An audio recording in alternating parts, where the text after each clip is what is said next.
rowdy stuff going on, and there's Andrew Jackson just coming there while people are like drinking and eating, tearing up the White House. So, hey, it is March the 29th, and this is our Dual Credit 1301 course. And we are going over the age of Jackson some more. So we had just left off when we were talking about how Andrew Jackson was running as the first Democrat presidential candidate against John Quincy Adams. And if you remember, his supporters thought that the election was stolen from him because he had won the popular vote, but Adams, through some bargains with Congress, managed to get the appointment when it was a very close race. Jackson's going to come back, and the demographics in America are going to change in his favor to bring him into a sweeping victory. And so, as president, he immediately set about a policy of retrenchment, which is the elimination of unnecessary jobs in the government. So he was cutting federal jobs. If you remember, that's something that Thomas Jefferson sought to do too, by making sure that the budget was manageable, but at the same time, he didn't want to do what was not outlined directly in the Constitution. But we'll see that he won't have any qualms with bending that, because reality can be hard sometimes. This allowed Jackson to fire bureaucrats appointed by his opponents.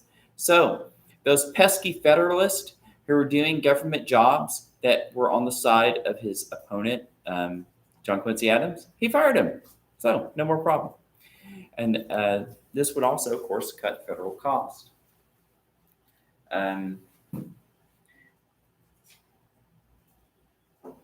One of Jackson's catchphrases was to the victor belong the spoils, which means he often rewarded his supporters with federal jobs. So, I'll fix that. So, what that means is this is going to be something that's going to be very prevalent of American politics, is called the spoil system. And it starts here with Andrew Jackson, where I become president, and if you supported me in my campaign to become president, I'm going to give you a nice, cushy federal job.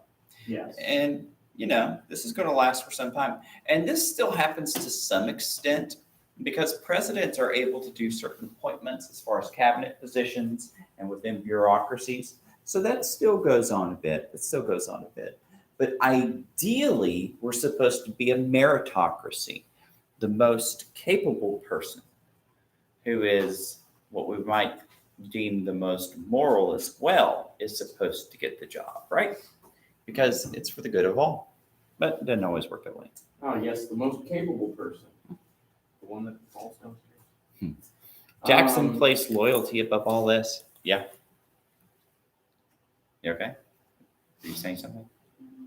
Okay. So, loyalty above all. He rewarded supporters with cabinet positions, but rarely did he seek their advice. So, just because he gave you a prominent position didn't mean he really wanted to hear what you had to say. He thought of it as an exchange. You helped me get here. It cost you a lot of money. Here's some status. Here's some honor. Here's a government position. Go away. His real advisors were known as his kitchen cabinet, a network of trusted friends that he spoke with on a regular basis.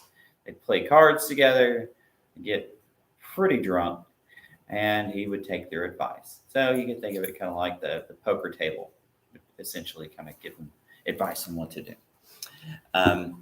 So if you remember, in his youth and even in old age, he was kind of a wild man. He really had a passion for duels to the death. And he still had lead balls in his chest from being shot and surviving.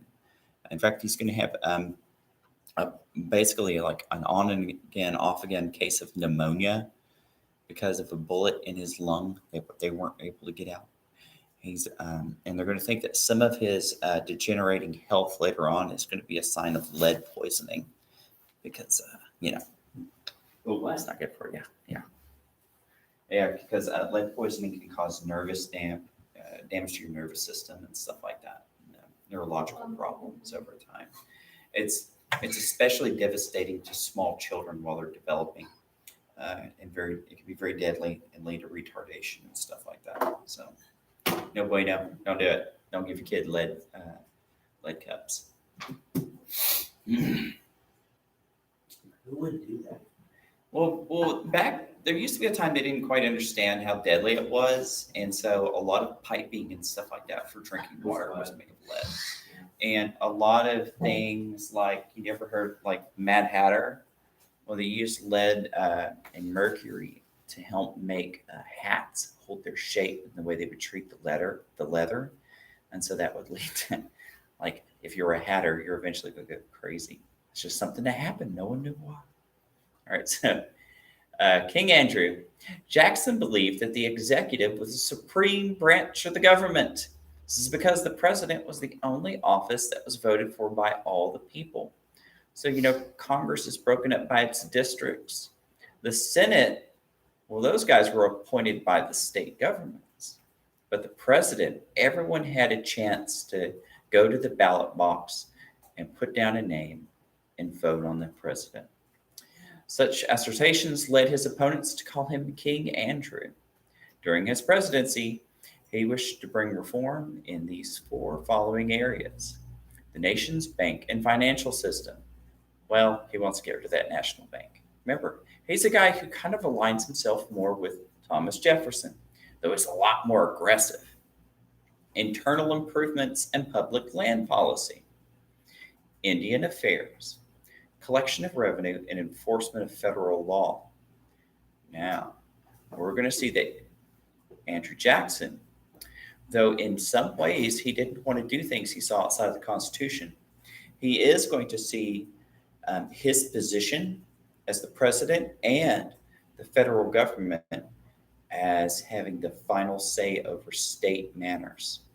We're going to see the question of nullification come up, and he is going to be very opposed to it.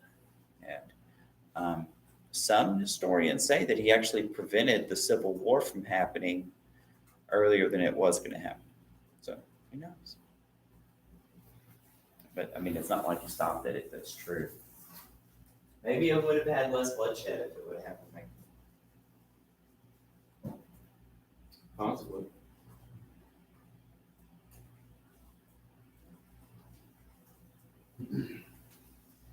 He's also a good friend of somebody you may have heard of, Sam Houston. Sam Houston was one of his officers in the Indian Wars. Isn't he the one that like handled That what? land stuff, land related stuff? Sam Houston.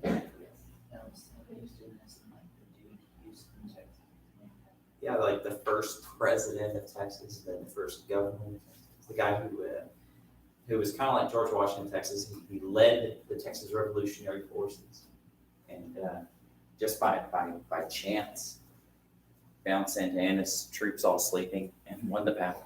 Like, all right, which is really the best way to win. I mean, why fight? Just give up.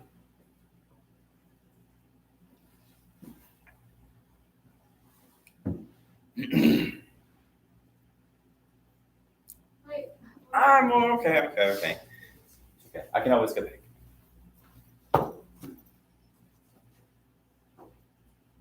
What's funny is it takes just as long to get rid of bad transitions as it does to install good transitions.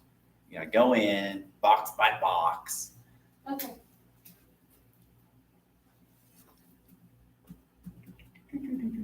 Okay. Jackson and the National Bank. So remember, that was one of those things that was Alexander Hamilton's big pet projects. And for reasons that we've mentioned over and over again. Well, that not surprisingly was a Federalist position by people like John Quincy Adams. However, see, Jackson doesn't like that too much. The Second National Bank was chartered in 1816. Remember, a charter is a contract, right? It's a contract with the government, and was a depositor for federal funds. So the feds had to have a place to put their money and to do things like write checks and make withdrawals. Well, it was through the National Bank. They also issued our currency. So you can think of it as our treasury. and aided other banks. So aided other banks like in helping them out with loans, cash, setting interest rates and all that stuff. It also policed smaller banks, and many believe that its actions brought on the Panic of 1819. So a panic, think about it as an economic depression. So some people were like, look, overregulation led to a depression. Similar arguments were made before the Great Depression, if you remember, and that this in turn only enriched the elite and killed people's jobs. It was a very unpopular institution with average, everyday people who were day to day farmers. They saw these as greedy money grubbers, right? Congress passed a bill to renew the bank's charter. However, Jackson vetoed it. Vetoes weren't used very much back then. This was like pretty big news. So, Veto. Jackson then fired the Secretary of Treasury and then others who support. They were like, "Hey, boss, we really need this. I know you're my boss. I know you gave me this job, but we really need the National Bank." He said, "No, you're fired." And he diverted all federal deposits into smaller banks that he trusted better. Some historians claim that Jackson's actions now will lead to economic problems after his presidency. So, in defiance, the president of the National Bank started a bank war, calling in all debts and raising the nation's interest rates, which would eventually hurt the economy. So some historians say it was, I forgot his name. So the president of the National Bank, so the National Bank, like I told you what it did, was the guy who was appointed, I think he was appointed by Congress to have a job for a certain amount of time. And he ran this bank. So he knew that Jackson vetoed the bill for it to be renewed. He came up with a scheme that if he could damage the economy enough, they would beg for him to have his job back and renew the bank. So kind of Machiavellian, kind of throw the nation under the bus when you think about it. So calling on all debts.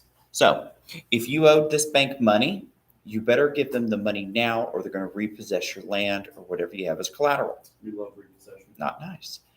Raising the nation's interest rates. That whenever you raise the nation's interest rates, it can do some good things with money supply. However, raising the nation's interest rates mean people are less likely to take loans and open businesses and trade. That's bad. That hurts the economy on a whole. So he set some things into motion, intentionally hoping to hurt Jackson for re-election and to have people to beg to have this bank back.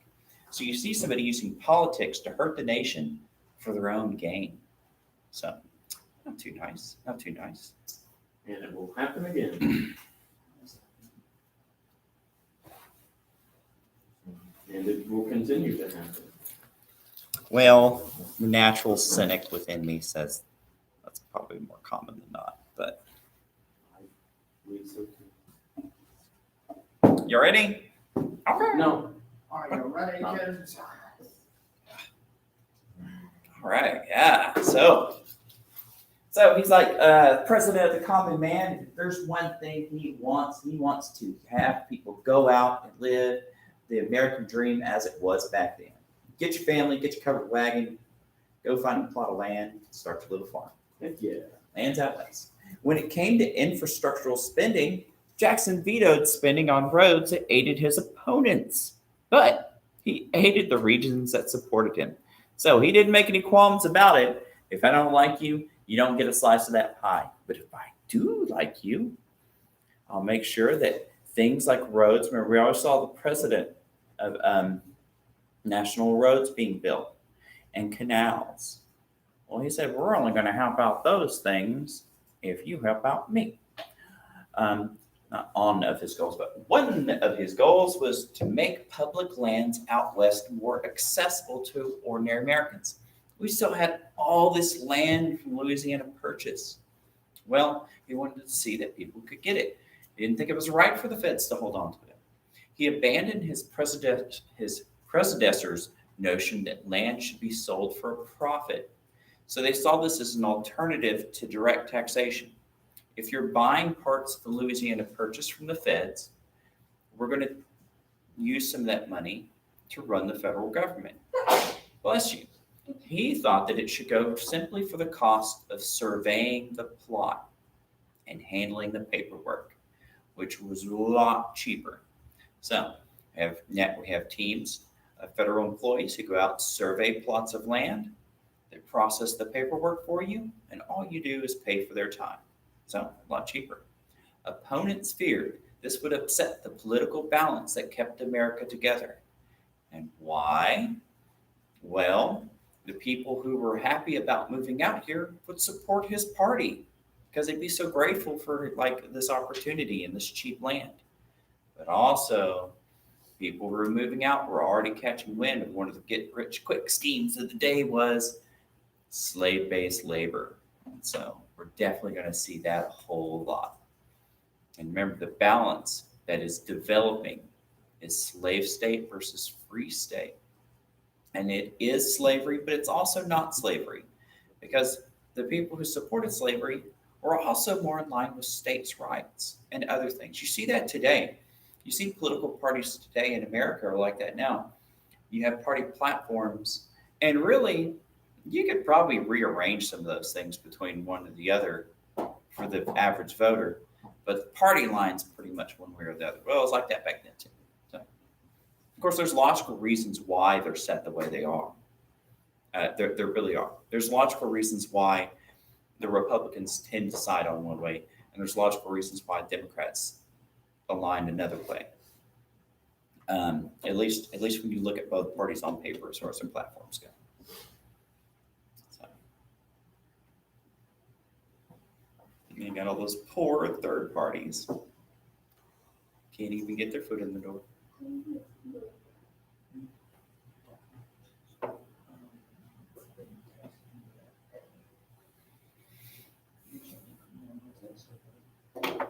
I'm gonna fix that before I move. I need to start fixing these as they come up. Bless you. Bless you.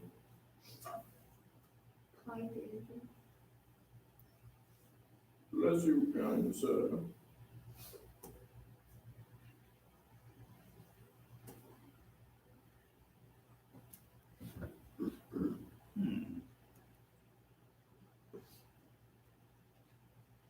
All right, so that brings us to another thing, and this is an important part. So we talked about National Bank.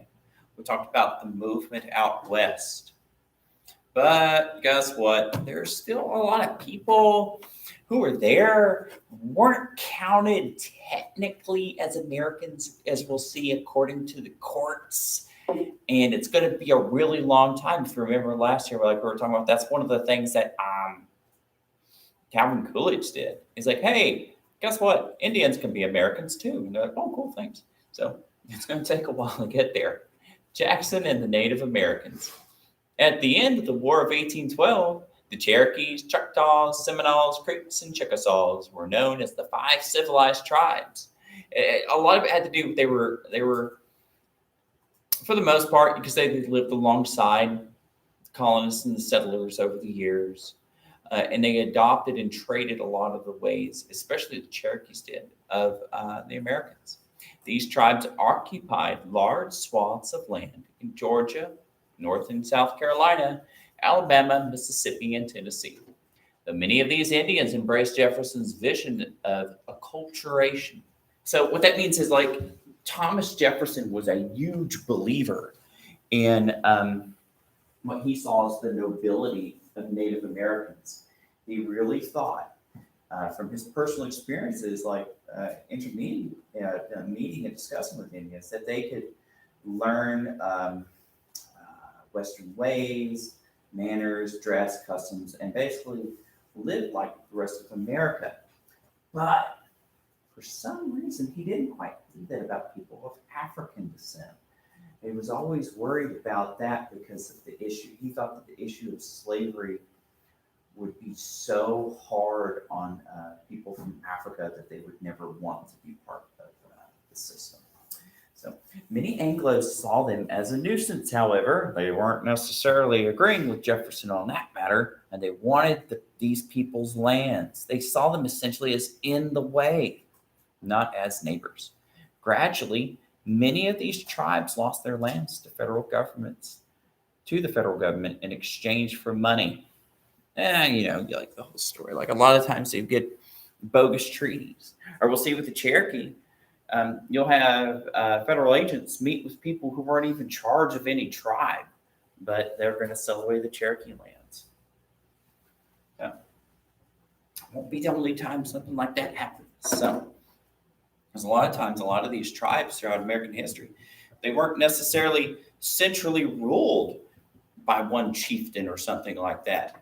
Or they might be in an area, but other tribes live there. But since one tribe made the treaty, all the other tribes had to give up the land too. So, a lot of room for criticism there, to say the least. Yeah, to say the least.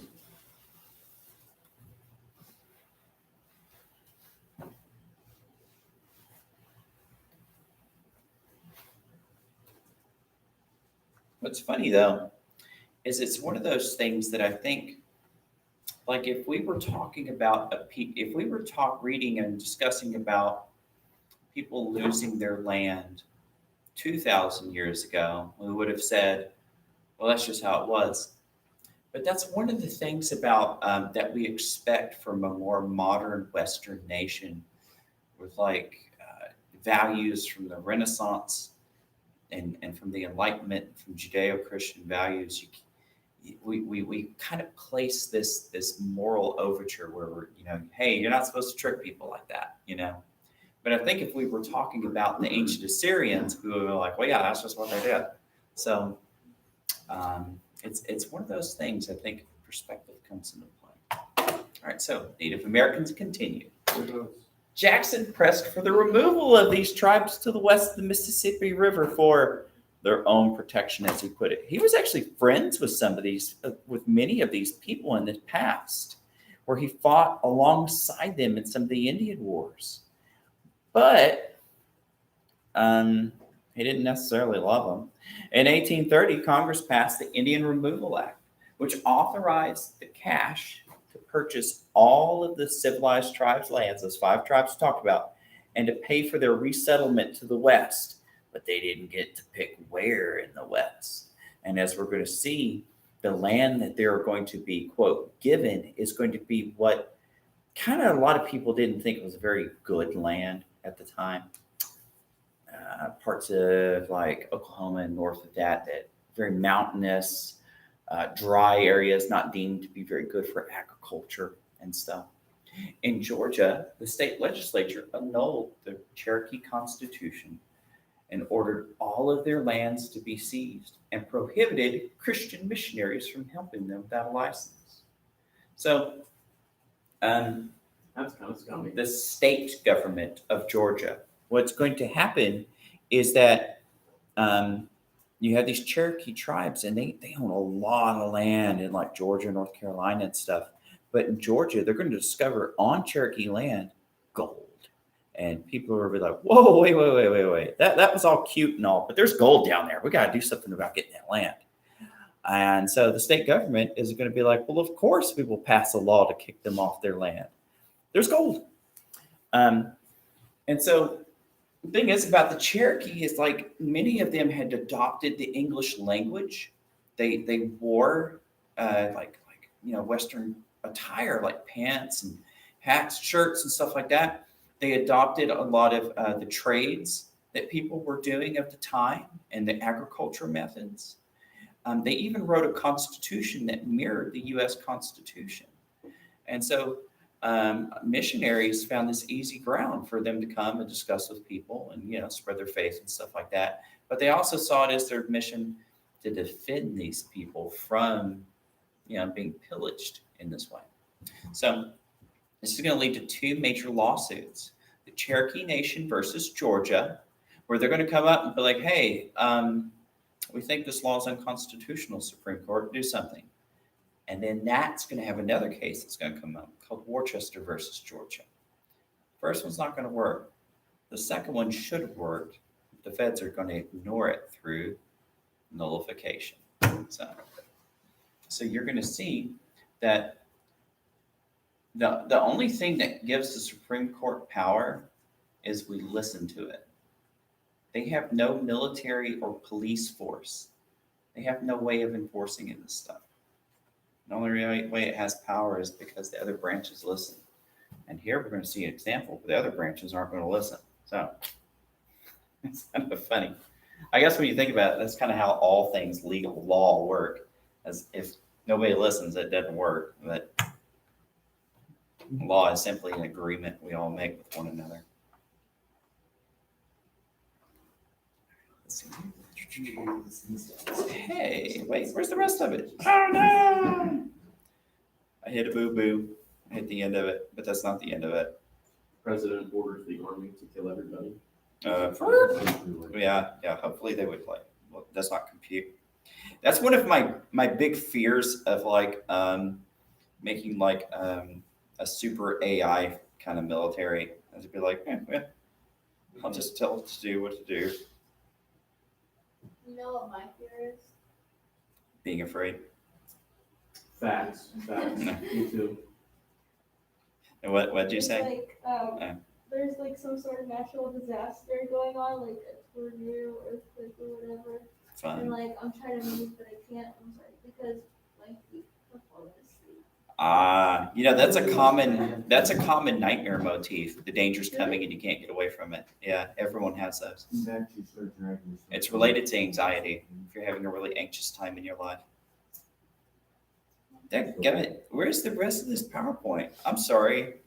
This Thing ended is my sleep paralysis, not being able to move while this thing is staring at me. Is that a part of it? speech paralysis or sleep paralysis it's really common with teenage males. Like I had it for like a couple of years. I just wake up like, the aliens are gonna set me up, so It's so terrifying. I Yeah. don't know how to explain it. And It's like you don't really see something, but you feel like you see something, and you feel like you're stuck and something's keeping you there. yeah. Different for everybody though, is the thing. I would have to it's the concentrate So we can see it. for what seemed like 10 minutes until I could finally move my arm or my leg or something. Finally. Yeah, I like to concentrate on trying to move my mouth.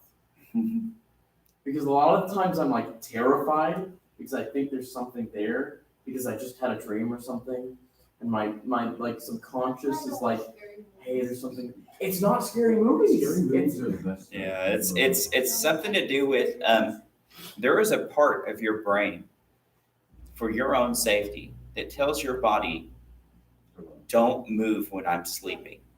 Because if your body just did whatever, like while you're sleeping, while your dreams are controlled, that's dangerous. Wait, what? What happened? And so the part of your brain that tells your body not to move while you're sleeping, when you're sometimes doesn't tell you, okay, it's okay to move again when you wake up. So you're conscious, but that part of your brain's still telling the rest of your body, no, we're really asleep. And so that's really what it is. So One part of your brain's not. You can move your eyes, but you can't move anything else. So you don't know if you're going to be like paralyzed. Is that what it's like being paralyzed? Because that's just terrifying.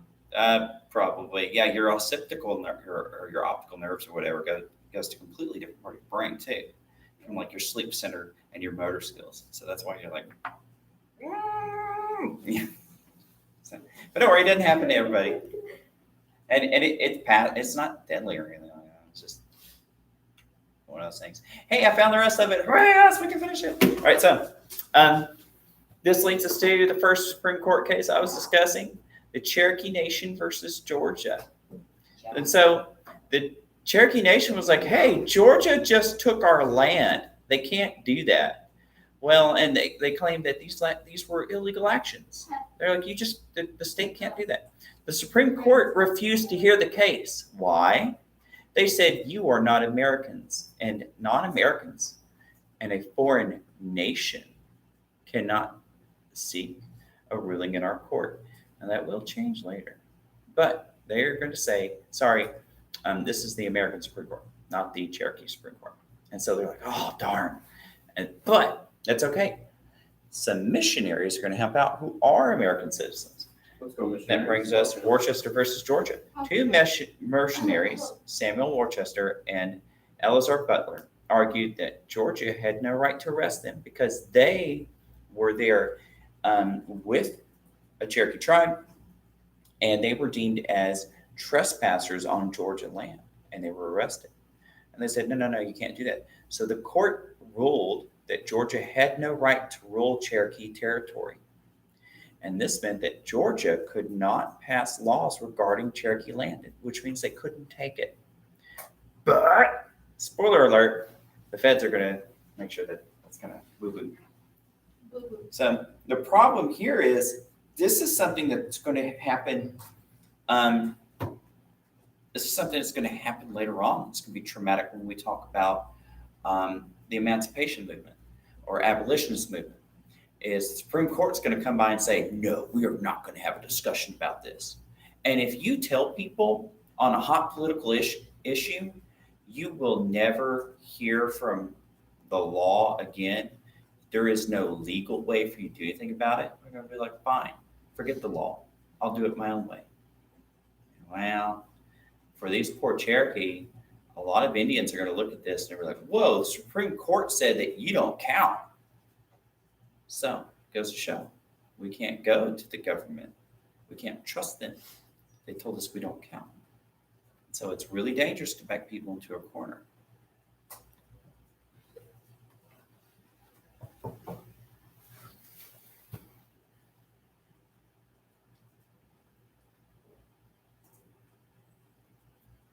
We're going to finish this unit. I only got a few more slides.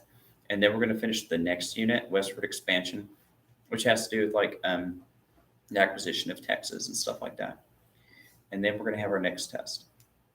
And then we're going to talk about the Civil War and Reconstruction. Then we'll have our final exam. So So much.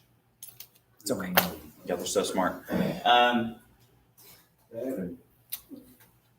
Trying to think. I'm always trying to watch out for days we might have pickups because sometimes things come up.